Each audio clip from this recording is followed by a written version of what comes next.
కుటుంబంలో సుఖం లేదా? కుటుంబంలో నెమ్మది లేదా? బిడ్డల జీవితాలు ఒక పట్టాన దారి అవ్వలేదా? సరవలేదా? ఆర్థిక పరిస్థితులు ఒక పట్టాన లేవా? రోజు అప్పులు గోలతో సతమతం అయిపోతున్నావా?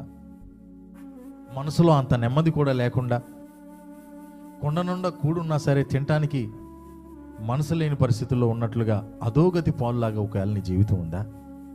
అయితే ఈరోజు ప్రభుత్వం నీతో మాట్లాడుతున్న మాట, నువ్వు నెమ్మది కలిగి సుఖం కలిగి ఉండాలంటే ప్రార్థన చేయి. దేవునికి స్తోత్రం కలుగును గాక.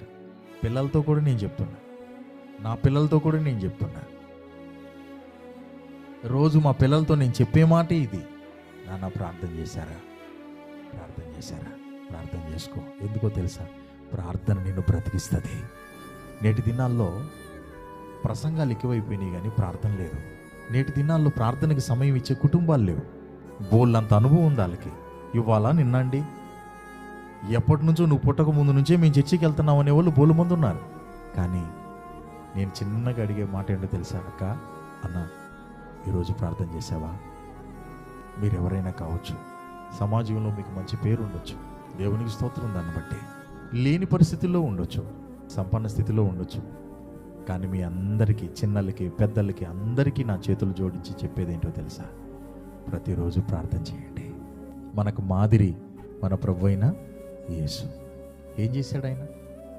శిష్యుల్ని, స్వస్థతలు పొందిన వాళ్ళని, అద్భుతం చేత ఆహారం తిని ప్రశంసల వర్షం కురిపించే వారిని, ఇంకా శాలువాలు కప్పే వాళ్ళని, పూదండలు వేసే వాళ్ళని, వీళ్ళందరినీ కూడా అలా పక్కన పెట్టి ప్రార్థన వైపుగా వెళ్ళాడు ఆయన.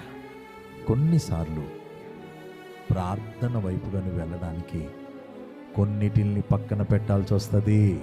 నువ్వు బ్రతకాలంటే, నీ కుటుంబం బ్రతకాలంటే కొన్నిటిల్ని పక్కన పెట్టు.